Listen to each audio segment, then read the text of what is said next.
Good Thanksgiving for all you folks in the USA. I don't know. Yeah, I think today is the day of Thanksgiving. It's Thursday, 23rd of November, and we have a little bitty blizzard over here in southern Finland. I don't know if you can see it, but snow is kind of coming from all directions. The temperature is not that cold. I think it's like -1 probably or something like that, but it almost looks like the snow would be coming from down to up, which is pretty funny. But yeah, because of the weather, I wanted to just do a couple of videos from this setup and this setting, kind of show you the background, and I think it just looks cool. And I stayed home today because of the weather too. I'm using the trains to go to my school, and it takes every day like maybe an hour and 30 minutes to one direction, hehe, and then the same amount of time to get back home. But when it snows like this, the trains always get cancelled, and they are delayed, and it just sucks. And now we don't even have any more you just have to stand in the cold and snow, because the train stations that I go through are all being like renovated and under construction, so they don't have even like a warm place to wait for the train, so you just have to stand on the platforms, and that sucks. So I just decided to stay home and work from here, because I have a computer on my own too, and I can do the exercises from here too. But anyway, let's go to the video of the subject of this video or whatever. I'm just gonna go through some nerdy Beach Boys memorabilia, I think, and tell you guys a couple stories. Let's start with this big one. I have two of these kind of like what's the word for this kehys? It just slipped out of my head, but I know it. Whatever, you know what this is. I don't have to explain it to you. I bet you can just see it with your own eyes. Just sucks that I forgot the word. Whatever. Here's an article. A couple words about this article and some other articles too. Maybe I could even maybe like read that to you, because I bet a lot of people probably has not read it before. I don't know if it's online anywhere.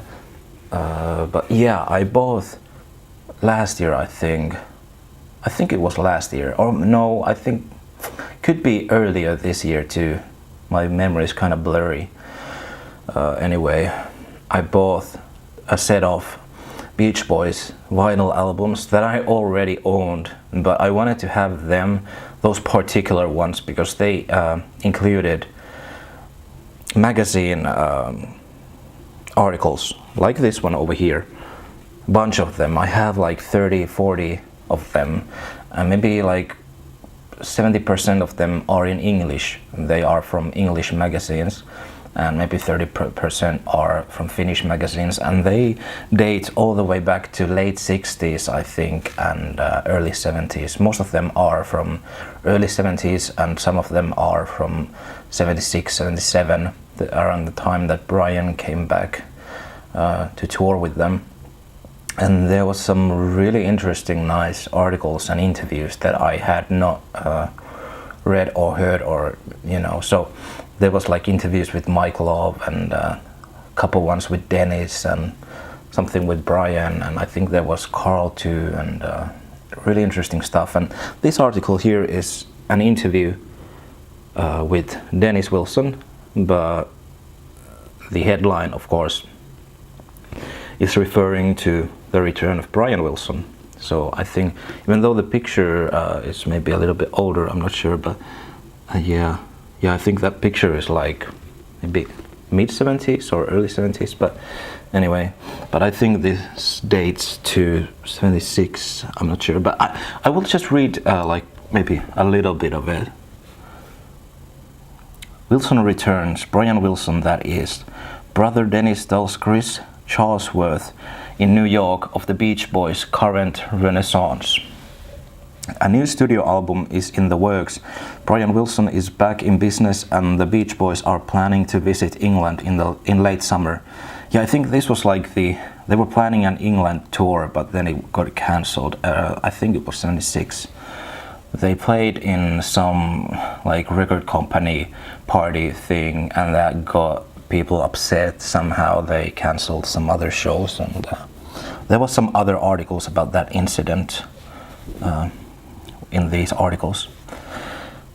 These were the main points to come out of a chat with Dennis Wilson, who passed through New York last week to spread the word that the Beach Boys are no longer going to rely on their golden oldies to maintain their current status as a major concert attraction in the US.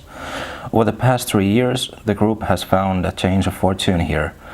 I'm just gonna like scroll this through because this is just like history stuff over here. Blah blah blah. Caribou Studios. You know all about that probably. Where does I think here starts the interview part. They toured with Chicago in a double bill last year. Were invited by Elton John to play at Wembley in London. I think that was 75, and I heard that they really rocked the whole stadium, and they did it so well that when it got the time to Elton John actually play, he had the last slot of the evening or day. People walked out of the stadium because Beach Boys were the ones playing before Elton, and I think people just felt that they got what they came to see and hear. So Elton got to play with an empty stadium or something like that. Would be cool to see or hear that concert. I don't know. I think there may be some kind of audience recording circulating. I'm not sure. And found themselves playing massive arenas with such top drawers as Crosby, Stills, Nash and Young. And while all this was going on, they had no current record to plug, only the classics of the 60s and a few songs from Holland, their last album for Warner Brothers.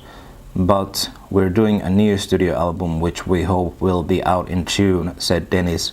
We've been working on and off on the album for about 9 months, and the personnel includes the original Beach Boys, including Brian. He has already recorded 6 cuts with us, and the way it looks is that most of the album will be Brian, although there's one song of my own that may get on. Was that River song that he's talking about? Could be, I think. I'm not sure. If somebody knows, you can, write it in the comments. Actually, we put together something like 40 odd tracks over the past few years, but never released them. I guess you could call the songs rather like choral religious music that moves into rock and roll later. What we want is an album where every track is great, no low spots, a total concept that we can be proud of. And that came to be 15 Big Ones, which I love. It must be hard shaking off the oldies image and getting down to new material, especially as the old material was finding a new life with new fans after Endless Summer. On the new tour that's coming up, we will be doing the new stuff as well as some old material, said Dennis.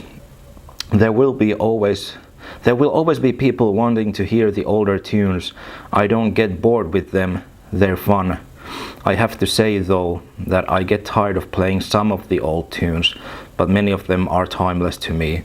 As a musician, you can let go with them instead of making them sound contrived. You can play them in a new way each time and bring in little variations. That doesn't happen that much anymore, but I agree with Dennis here. Nevertheless, it's the old tunes that have brought about the Beach Boys renaissance. There was a time long ago when the Beach Boys were a very big touring group. Then, after a while, there was a time when it was uncool to be into the Beach Boys. Somehow the Beach Boys didn't fit at one period, but now, well, I guess we're just fitting again. It's not uncool to like the Beach Boys anymore. Personally, I've always liked them, he says, laughing. But that is a fact, continues Wilson, serious again. The group really wasn't hot at one time, and the record sales weren't hot. But we got back onto the concert trail and changed things around. It was hard work, but worth the effort because we're very respected now. He's probably talking about the time in the early 70s period when Blondie and Ricky were touring with them, and they were really kicking ass with live shows. Wilson argues that the increased touring activity was primarily responsible for the enormous sales of Endless Summer and The Spirit of America, rather than the other way around.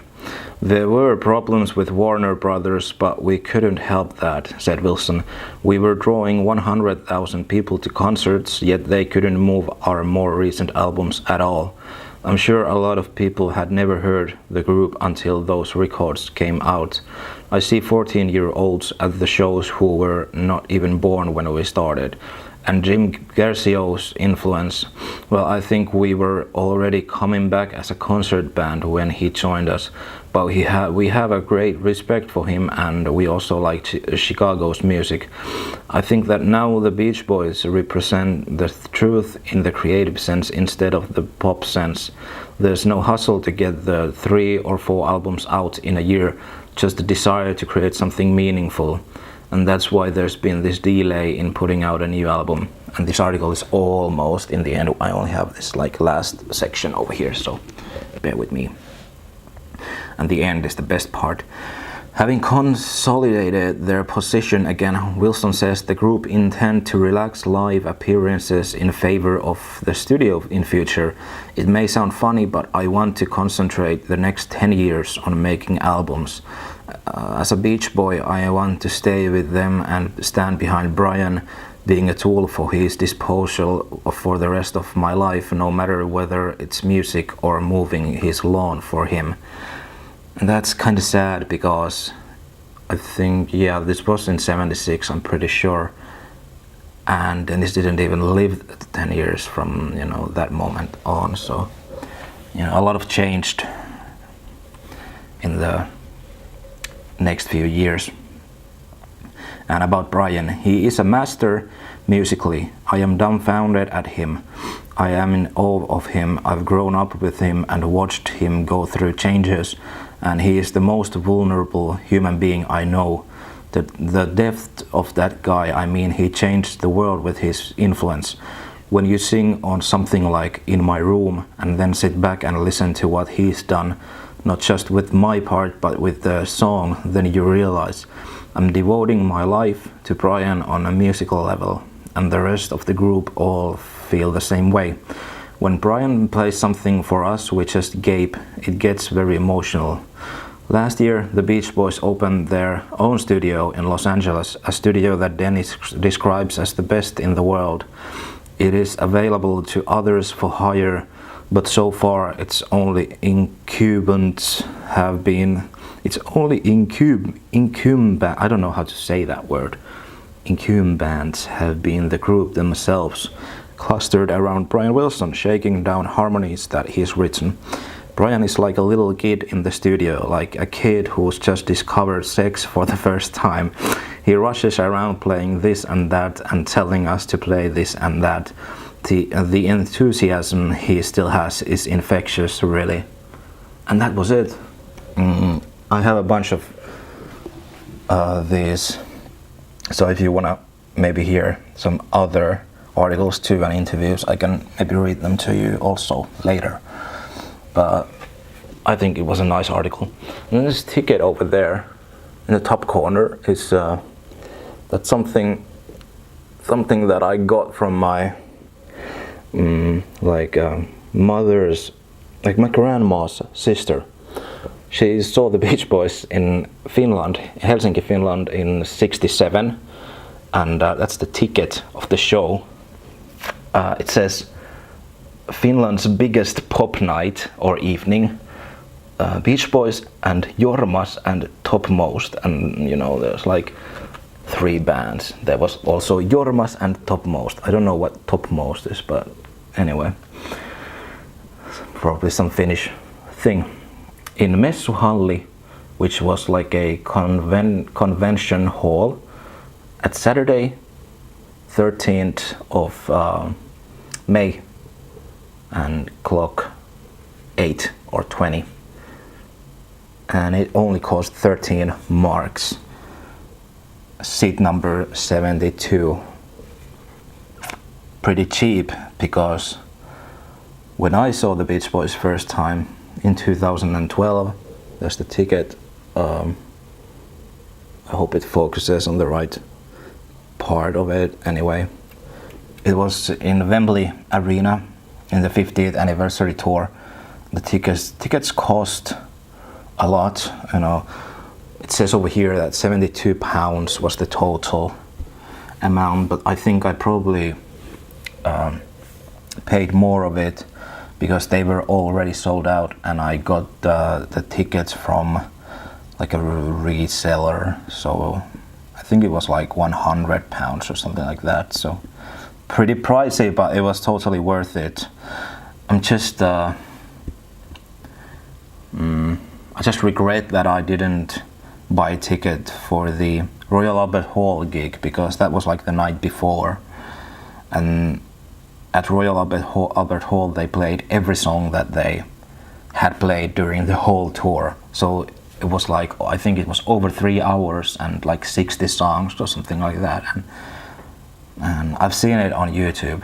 You can probably still find it from on YouTube, but it would have been so nice to be there. And it was an amazing show. There is a YouTube, somebody recorded our video, the whole thing of the Wembley Arena concert to YouTube, and you really should check it out. I think it's amazing concert, especially Brian was completely in a great mood. Melinda was in the audience too, and he dedicated Sail on Sailor to her, and he, right from the get-go, he was smiling all the time during the whole show, sang all the time and played all the time piano, and then he had that bass thing during, was it Bob or Ann or Surfing USA?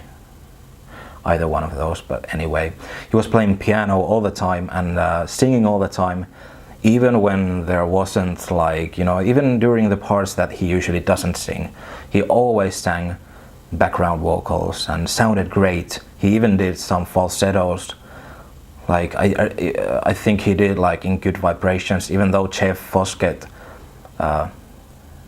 did that time and still does with Mike, the falsetto parts and the beginning and in the verses. But Brian did it even though Jeff sang on top of that. But Brian really was pulling out his best at that show. It kind of like almost seemed that he knew that it was going to be his last show with the Beach Boys, and he just really wanted to put everything out there. And there was cameras filming, but I don't know. I really hoped always that they would release that show in its entirety. If not on video, then just put it out as a CD or a digital download without any auto tunes, like the horrible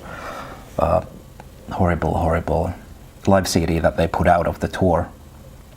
That certainly wasn't the band that I heard in London. The one that is on the live CD. That sucks. And then there's tickets for Brian Wilson's Pet Sounds tour last year to London Palladium.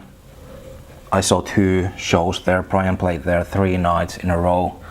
I bought tickets for 2, didn't have enough money to go for the 3rd one.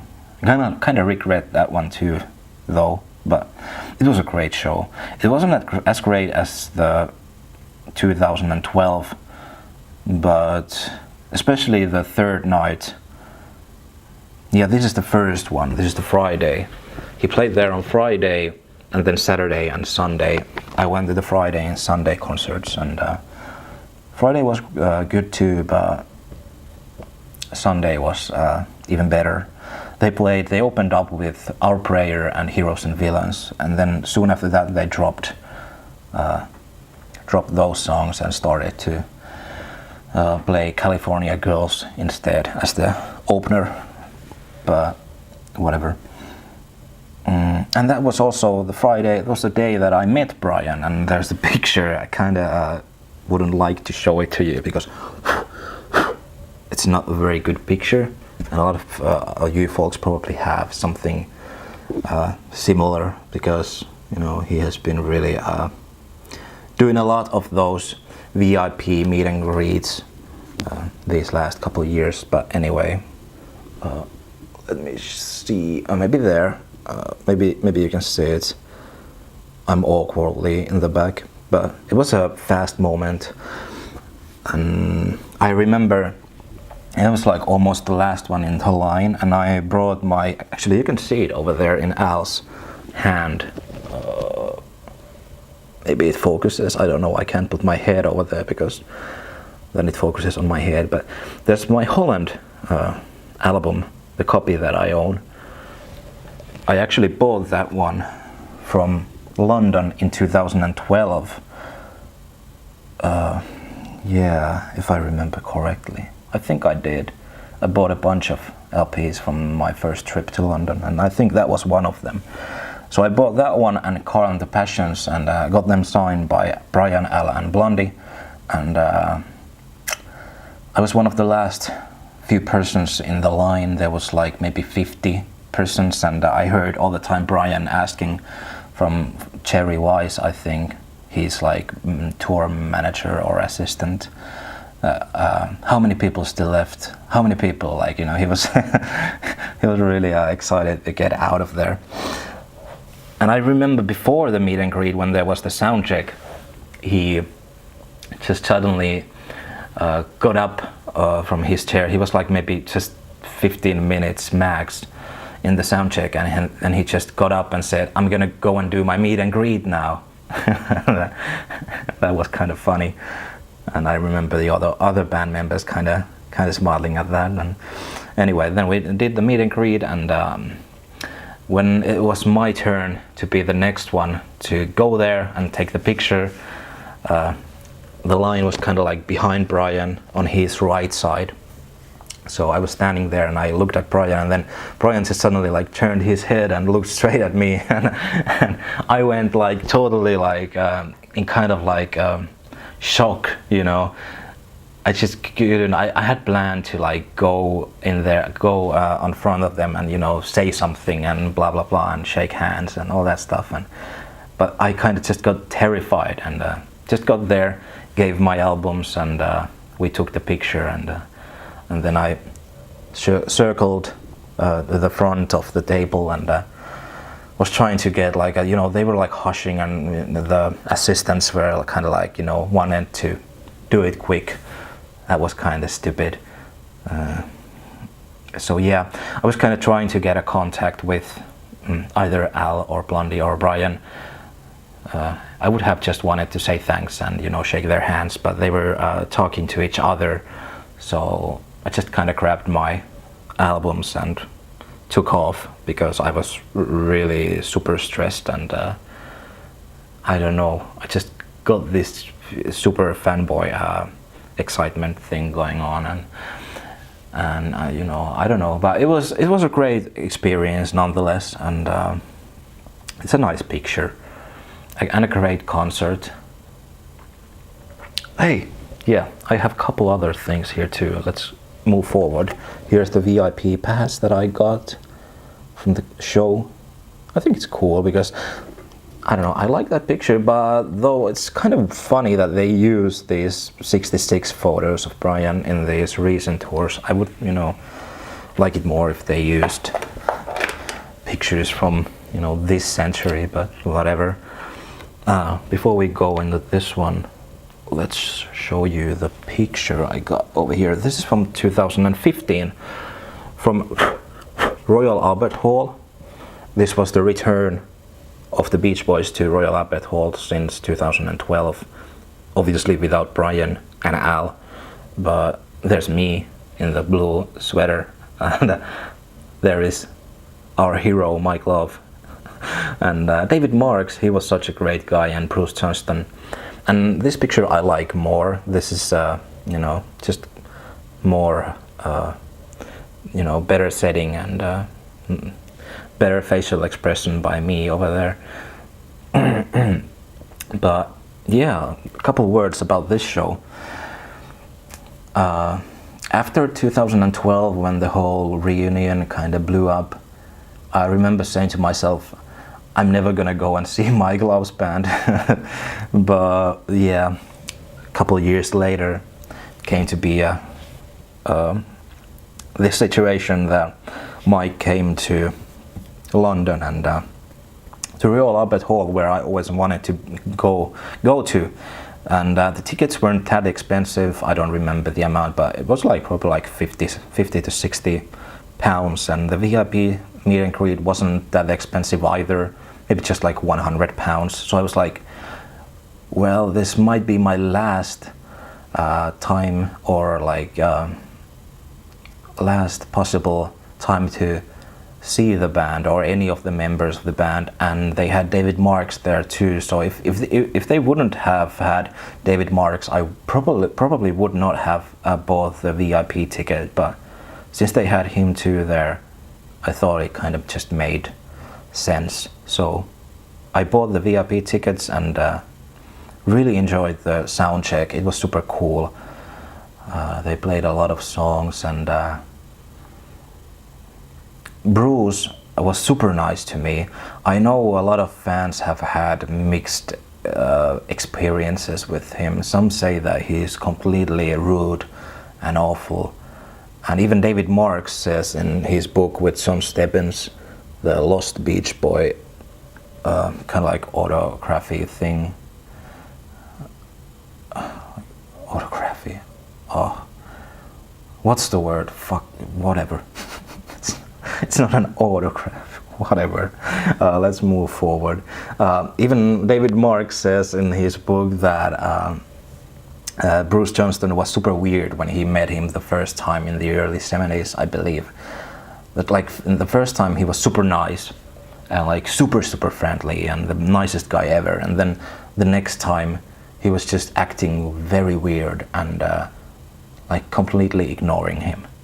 And so that's what a lot of people tell about him. But to me, he was very nice and friendly, and in the sound check, he dedicated a song to me, the song he did with Terry Melcher in, I think, '65, Summer Means Fun. He just suddenly pointed at me and said, "Hey, you guy in the blue sweater, this song is dedicated for you." And yeah, it was a great experience, great memories, and a nice picture. And the show was super good. They played a lot of like Brian's personal masterpieces, songs like "Surf's Up" and "Till I Die." It was kind of weird, but they sounded amazing. They had, if I remember correctly, they had like a string section. I think they had like 4 or 5 or even more players who played strings, or was it horns? I can't remember anymore. I should check out the recordings that I made. But anyway, the band sounded fantastic, and I saw them they had like 2 gigs, and I saw them on both nights. And here I got the VIP pass with David Marx signature. I got all the other names and David Marx's to the Summer Days and Summer Nights LP. Even though I know that David Marx is not on the LP itself, it was the tour of that album, so you know, I brought it because of that. And maybe I could show it to you in some later video, but not gonna do it now because they are on my wall, all the albums that have signatures, you know. So just write a comment if you want to see them at some point, and I might do a video about them too. So yeah, I think this pretty much covers it. Well, I can talk about my other concert experiences with the Beach Boys, Brian and Mike and blah blah blah, in some other video too if you want to, but just, you know, write a comment and tell me what you think, what you want to hear, if you want to ask me anything, or tell about your experiences with the Beach Boys in real life. And yeah, so thanks for watching, and we'll see you again in the next video. Take care.